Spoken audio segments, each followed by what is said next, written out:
What is going on, all of you beautiful cross-dressing volatiles? It is Colossal Kiwi here, and Techland is at it again. They're building up the hype, they're making us so excited for the following. I mean, who even needs caffeine at this point? So, earlier today, PlayStation Access uploaded a video to their YouTube channel, and it was in fact an interview with Maciej Binkowski, who is the lead game designer for Dying Light, and they were talking about the following. Some things we already know about, so I'm just going to cover things that haven't been covered in previous videos, like the legend system, the bounty system, and the nightmare mode. So Maciej Binkowski was actually generous enough to give us some details on each of these three things, so we have a bit more of an insight as to what each one entails, but obviously if you want to watch the whole video, then as always there will be a link in the description. So first up, let's talk about the legend system, which if you watch the previous episode, you would know is kind of like a new ranking system where we can potentially get new weapons and outfits, and well, that is exactly what it is. Maciej said that once you've maxed out your character, and by that I'm not sure if he just means the survivor level or all of the levels, I'm assuming it's just survivor, but it could be agility, survival, and power,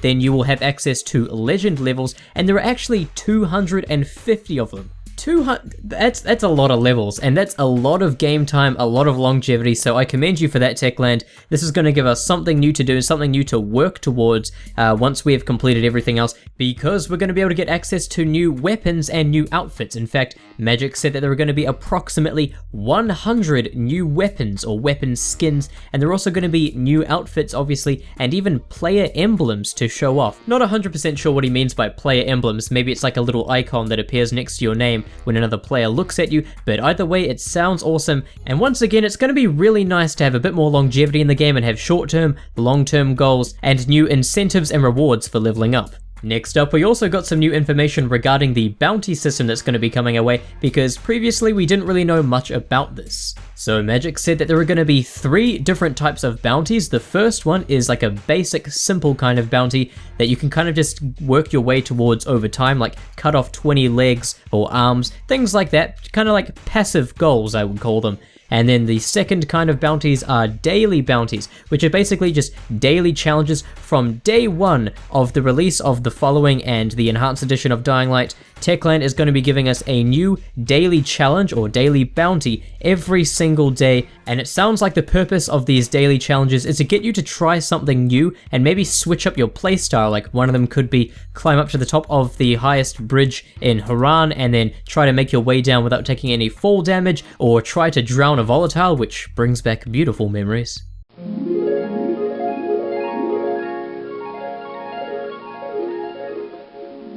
Oh, sorry, I got a little bit distracted there. So yeah, those daily bounties sound really cool, and the third type of bounties are community events or community bounties, and these are typically going to last between 1 week and maybe 2 weeks, something like that, and they're going to be a single goal for the whole community to strive towards, and then once you complete it, then you will obviously receive your rewards, just like the previous bounties. So yeah, those are the 3 different kinds of bounties. I think they're a really great idea. They're not going to add like heaps of longevity in the same way that the legend system is, but it's going to be like a new thing to do on a day-to-day basis. When you're playing, you're going to have like a side goal, or you're just going to feel encouraged to play in a different way, and I think that sounds really great.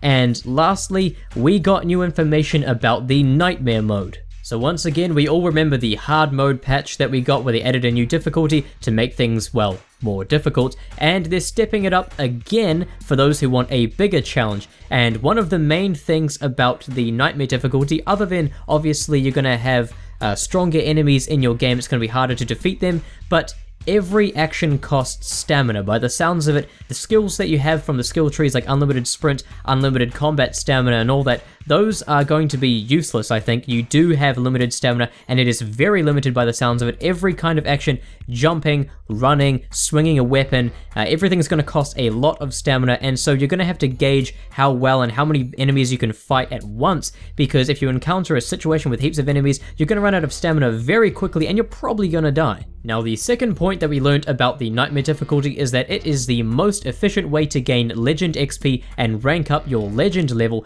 However, it does come at a risk and probably a cost to most of us, and that is if you die, it resets your points. Now, not all of them, and I want to clarify, it's not like you progress to like level 22 and you die and you reset back to 0, nothing like that. It just resets the current level you're on. So say you are level 17 and you are halfway towards level 18 and you die, you're still going to be level 17, but all of your progress towards level 18 has now diminished and you have to start again. So it's kind of like a high risk, high reward situation, and they encourage you to play co-op because obviously you can revive each other in co-op and you can prevent each other from losing that XP. And also, Maciej Binkowski said that every additional player in the game will bring with them a 10% XP boost. And obviously this does stack, so if you have 4 players in one game, I'm assuming that means you have a 30% XP boost because there are 3 additional players in the game. So they're really pushing for us to socialize and play co-op, which is really great because co-op is always where you have the best memories. But anyway, that about wraps up part 2 of everything you need to know about Dying Light the Enhanced Edition, and obviously, when new information becomes available, I will continue to update this series and no details will be left behind.